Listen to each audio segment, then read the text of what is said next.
Siyo, my name is Susanna. If I could have a moment of your time, I'd like to show you what's in my go bag, or my go bags plural, and just take a moment. Before I do that, let me just go ahead and say that there is no correct way to pack a bag to prepare, and everybody's going to have their own different ideas about how to do it, and that's fine. I would love for people to share their own ideas and things that works for them, what they like, what they don't like, and people can feel free to disagree with me. This is what I've done. Another thing to note is that my traditional land where I am is the Appalachian Mountains. So this is adapted for where I'm at, and you're going to need to adapt for where you're at. So water is readily available to me here. I just need to be able to filter or treat it, etc. There's other kinds of things that you're going to want to do for wherever you're at. Okay, let's get started. First of all, I have a lot of different levels of go bags, from a very small one to full-on survival. And so in order to get a feel for what's necessary, I want to show you my survival setup first, and then we'll move down to what's smaller and smaller and what you can kind of get away with. But in an ideal situation, I will show you what I carry on my back. Now what I'm about to show you is going to fit in this backpack right here. This is a Kelty. This is 60 liters.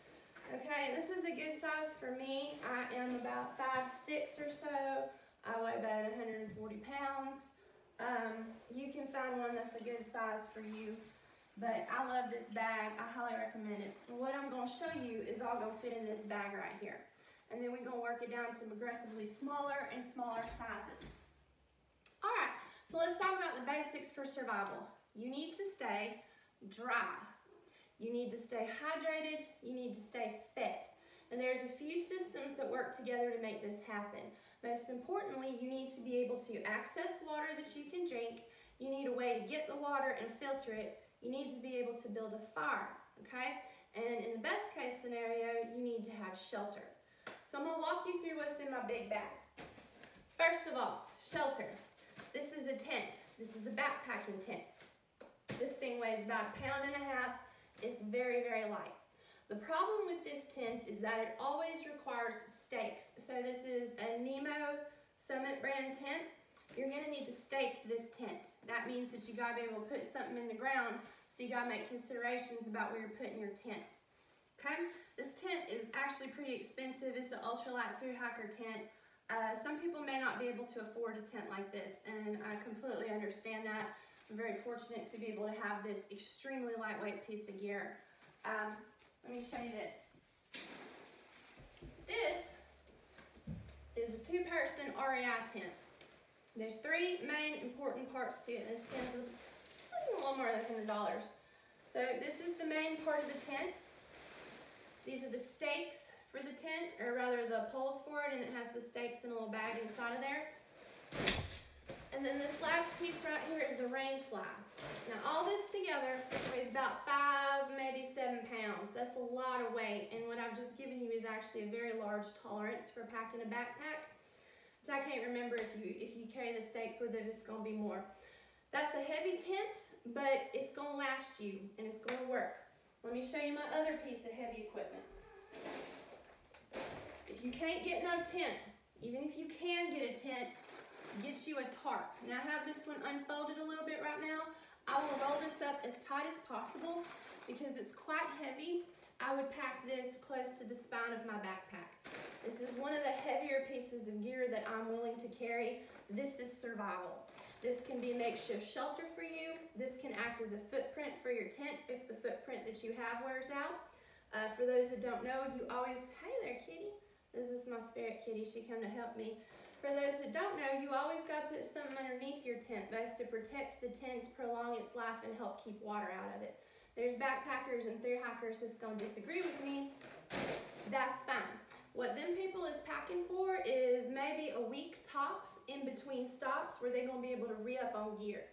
If you ain't going to be able to re-up on gear, you're going to want to have a heavy tarp. That's going to pack more weight into your pack, but it might save your life in the long run. Remember, staying dry is the name of the game. Keeping shelter on you is the name of the game. All right, so I've got a heavy tent. I've got a water filtration system In addition to, sorry, I forgot to mention my tarp. Now you're gonna want clean water to drink. No matter where you at, you're not gonna be able to just dip your cup in a stream and drink out of it. Do not do that. I don't care where you're at, all right? You in the mountains of Appalachia, you ain't gonna be able to do that safely. You might get sick, you might die, you might shit yourself to death on the trail. That ain't gonna be pleasant, so let's avoid that. Get yourself a water filtration system. This is called a grail. G-R-A-Y-L, grail, for those who can't understand my accent. This is a filter that's gonna filter multiple gallons of water for you. This thing might save your life. This thing is gonna be able to take a single person across several states before you need a replacement filter, okay? It's heavy. It's about the size of a thermos, excuse me. But this thing works real well, and it does a lot of water filtering. I recommend have one per person. Again, they're heavy, so it's a consideration. Everything you carry in your bag is weight that you're gonna have to bring on your back. So think it through. Just because it fits don't mean it's the right decision for you. But you need to have at least one, preferably two, I'm sorry, I should say at least two water filtration systems. Another good one to have on hand is the tablets that treat water. There's a whole lot of pumps and things that will attach to, say, a Nalgene bottle. It's designed with this universal mouth, so stuff fits to it. It's up to you. Now, you're gonna wanna carry your water in something too. If you have to filter your water and you don't know where you're gonna get it, it's helpful to have one of these. This is a big old bladder. I believe this one is a gallon roughly. Yeah, it's a Hydro Pack brand. It's 4 liters actually of water that this will hold, which is a good amount of water for a person. It's real light. It can fold down into your pack. You can squish it all down if you want to. I highly recommend having one of these if you can. If you cannot, a Nalgene bottle. Again, this is heavy, full of water. You're going to want to pack it close to the spine of your bag. And don't worry about that. I'm going to get to that and show you all that later. All right. Now, let's talk about another way to treat your water and cook your food. You're going to want to have a cook stove. This is a simple cook set that I have from MSR. What it has in it is a pot, a measuring cup, and a bowl that fits down in there, those nests. If you open it up, this is what I keep inside of it. So first and foremost, this is an MSR Pocket Rocket stove. Now this ain't the ideal situation because you have to carry fuel with you if you're using one of these. But these is relatively inexpensive, all right? And you're gonna be able to at least cook your food as long as you got fuel. This in this little bag right here, and I keep it in bags so I don't scratch my pot up. This is a little grabber. You need this to grab hold of your pot so that you can pick it up and do things with it when you're setting it on the stove to cook. Last but not least, I have not one, but 2 sources of ignition. These are big lighters. I keep 2 of them. I test them regularly, make sure they're gonna light easy, not gonna have no problems. For emergency situations, I keep brand new ones in here. This is not my only source of ignition. I will also have backups such as waterproof matches, and everywhere I go, I carry a flint strike kit. If you don't know how to use a flint strike kit, now would be a great time to learn, but it's gonna take some practice. So for those who are not practiced, I recommend big lighters, waterproof matches, maybe a little kindling kit that you carry with you. This is a stove to cook on and the cooking gear in here. I consider this essential survival equipment because I can use this to cook a meal. I can use this to purify my water. This can be life-saving equipment, so I make sure it's in good working order and I keep it with me. Let's talk about fuel. Now I keep my fuel for this thing, and then I'll show you what they look like. This is what they look like. This is a little fuel canister, and what's gonna happen is you're gonna put your stove on top of there, you're gonna attach it, turn on the fuel, light your stove, and then the pot sits on top of that. Now, this is a waterproof bag. I keep 2 of these. I keep them in a waterproof bag, preferably with Ziplocs to back up, because sometimes they leak. And let me tell you, it ain't never happened to me, but I done heard stories. You're not gonna like it very much if your sleeping bag and your tent and everything smells like fuel. So if you can, I heard people say they put these on the bottom of their bag. That's up to you. I keep mine in a container that's hopefully gonna help minimize the amount of leakage that goes on. All right. This is a poncho. This can save your life. You know why? Because it'll keep you dry. So here's the story. You get wet, you think it's fine, you still wet. When nightfall comes, You might freeze to death. It ain't no joke. Keep a poncho on you. Keep yourself dry. I like to keep some emergency ponchos on me as well, just in case. You never know. Can make it into a makeshift shelter, can give it to someone else, can help someone else out. It's good to have a poncho with you.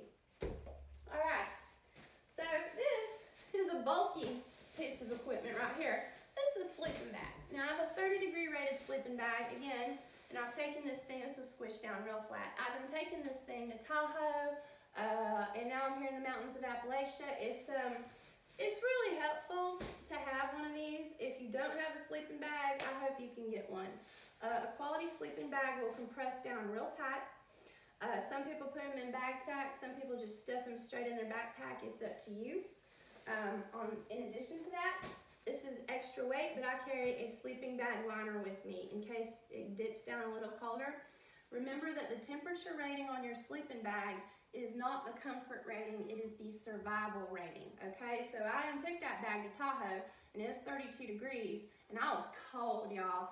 I ain't even gonna front, I was cold. I was shivering and uncomfortable. Now I survived, cool, but that's when I decided to start carrying a sleeping bag liner with me.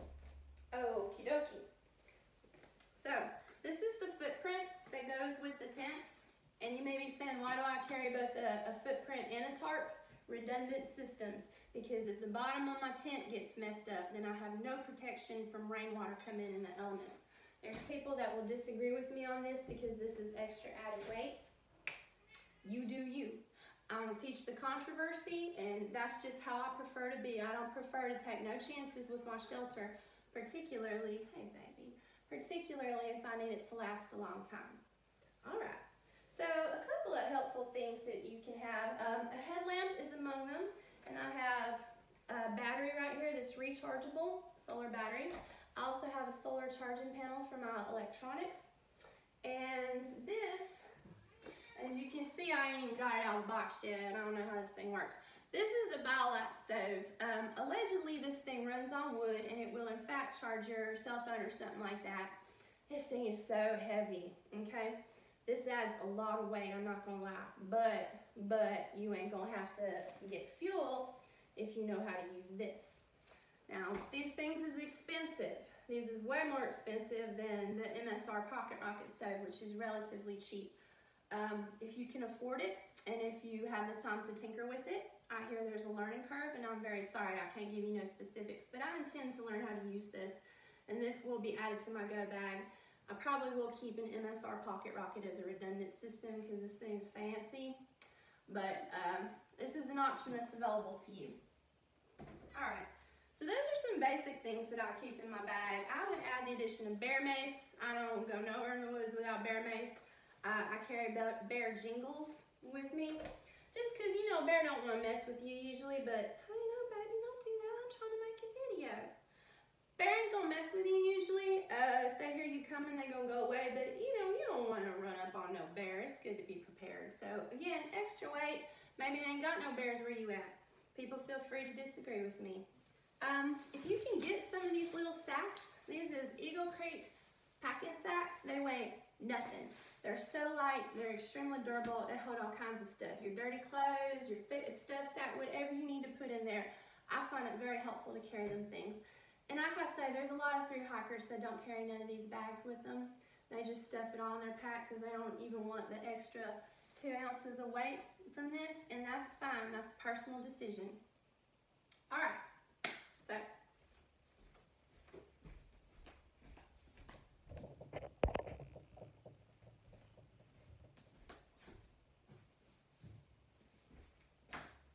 Let's keep going. All right, these are the basics. Oh, no, they're not. I forgot food. Here, let me tell you all a little bit about food. Here's some dry goods. A lot of people pack ramen noodles. This right here is a soup mix, okay? Tortilla soup. It's real lightweight. You can pack light dry goods like this. There's summer sausages. You don't have to refrigerate. That's a good source of protein. You can also get you some little tuna packets. But you're gonna need to add protein to this. Now, one of these say it serves 9, so if you make half of this, that's gonna serve 4 people. You add a couple of tuna packs to it, you got protein for people.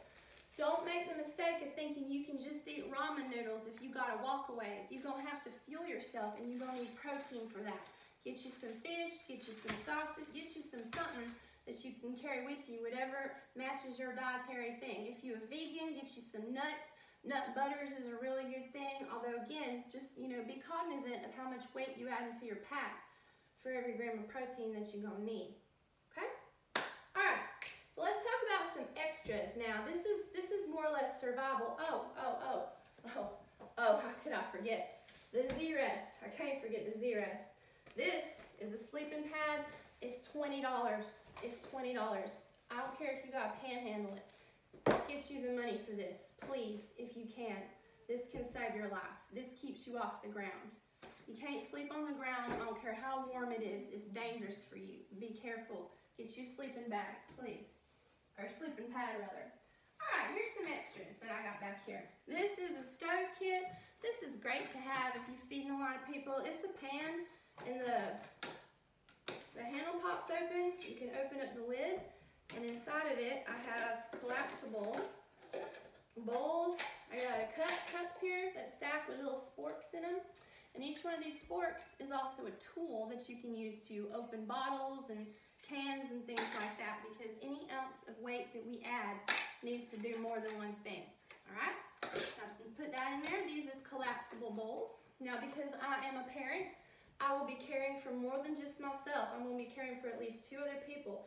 So, you know, it's a luxury. We could all eat out of the same pot, but we're gonna have little bowls because I like to keep things nice, and I'm a beefy bitch. I can carry a little bit more weight. So this goes in my go bag as well. May not be necessary for yours. This is heavy, but it's gonna be worth it to me when I can feed my kids. All right, this is a chair. You ain't need one of these, but I mean, maybe if you're disabled, you might need one of these. I don't know, I'm not gonna tell you what you need. This thing's real light. You can carry it with you. It's pretty durable. I got it at REI. I'll show you what it looks like all put together. This is what it looks like all put together. As you can see, it is extremely light, but I like having a chair to sit in. It just makes my night nicer. Okay, another little luxury that three hikers is gonna yell at me about this. This is a table. It's a little table, and I'll tell you what, I do enjoy having a little table to put my stuff on. Now this is a tabletop right here, and it's got 3 little legs in it. This thing weighs next to nothing. Like, you can toss this thing all around, it don't weigh nothing. These is kind of luxury items, but you know, if you can snatch it up, it's an idea of something that you can carry in your bag that's gonna make your life a little bit easier later on. Oh, I'll put that in there. And the thing is, if any of these legs get bent, this table ain't gonna work no more. So I like to pack it someplace safe where hopefully it ain't gonna get bent up or damaged. And put this here. This is a rain shield pocket. I just got this thing. I expect keeping your phone attached to your backpack is gonna be real nice. I hadn't tried this thing out yet, but I think it might be something worth trying. Just a thought to throw out there. This is one of my favorite things in the world, little camping gear nerd stuff. This is a collapsible tea kettle. Isn't it cute? It's the cutest little thing, right? Now, you don't need one of these. If you want your water or coffee, you can boil your water in any one of them pots. But what if you just had a little tea kettle and you could spare the weight? That's gonna make you a little bit happy. Them little touches that keep your morale up can help a lot when you're in an extreme situation or when you're in the wilderness. So start thinking now about what's gonna make the difference for you. For me, it's a cup of coffee in my mug. Again, this all adds weight, but this matters to me and I like it. All right, you can carry a duck's back. This can unfold to cover your entire backpack and hopefully keep the water out. What a lot of thru hikers do is they get an industrial garbage bag and line the pack with that instead. There's all kinds of options for things you can line your pack with that's waterproof.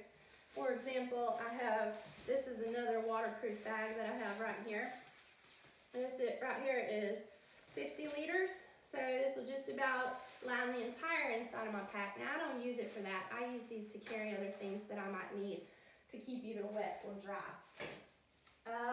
Lastly, for what I'll put in my backpack, a little cast iron skillet. Now I done showed you like 3 different ways to cook already. If you want one of these cast iron skillets, it's doable. Oh, that's greasy.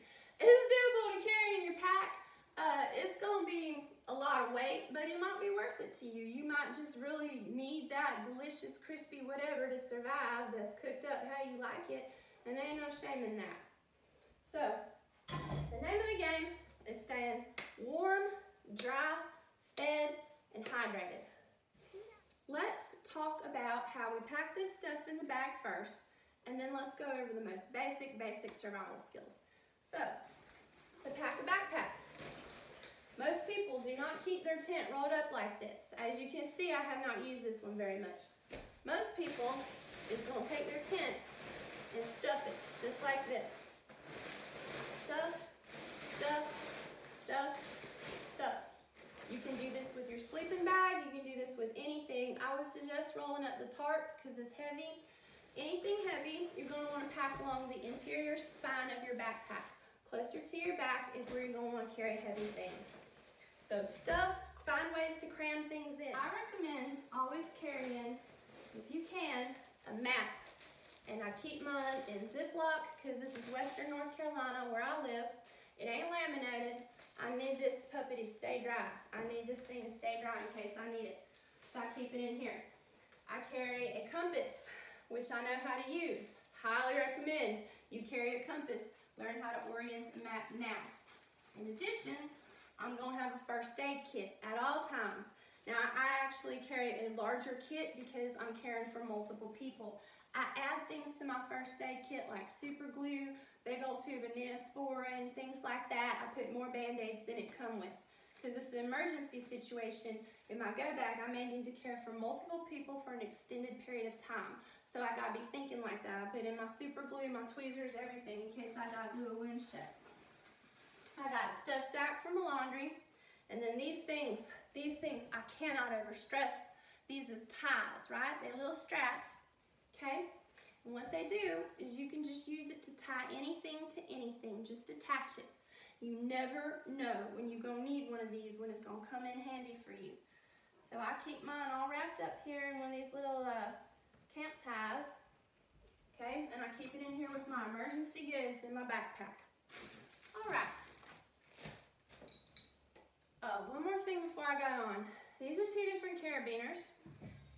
The difference between these is critical, okay? This is a non-gated carabiner. This is for attaching stuff to stuff, all right? It's just gonna attach something to your backpack and hold it.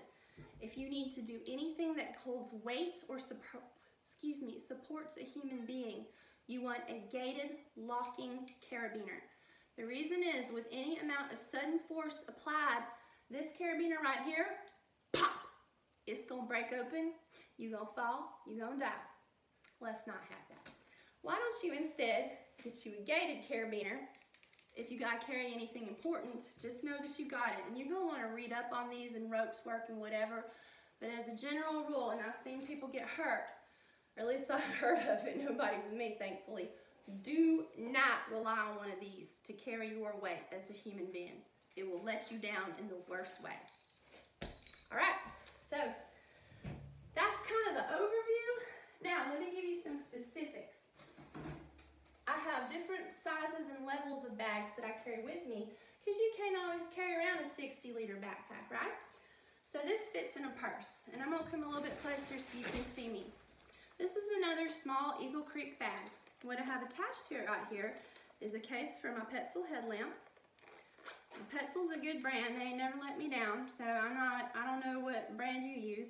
This is the one that can use a rechargeable battery so I can charge it up with the sun, okay? The reason it's got this little case right here, and again, you can see I have carabiner to attach it because this is not a human life and it's fine to be attached with a non-gated carabiner. This is actually a light.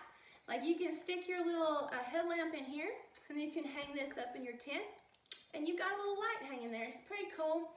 Adds a little bit of weight, but I kind of love these things. They work great for diffusing the light and it works way better than just having the headlamp up there. Okay. So this is what I carry with me everywhere, and I hope you will too. In my go bag, I have this handkerchief. That's a map of Western North Carolina, because you can never have too many maps unless they get too heavy. I also have a handkerchief because this can cover my face. It can protect me from sun. It can act as a sling. It can act as a tourniquet. It can clean my skin. It can do all kinds of things. I don't go nowhere without at least one handkerchief. If you got the money for some of them fancy quick dry towels, More power to you, baby. Get you some of them.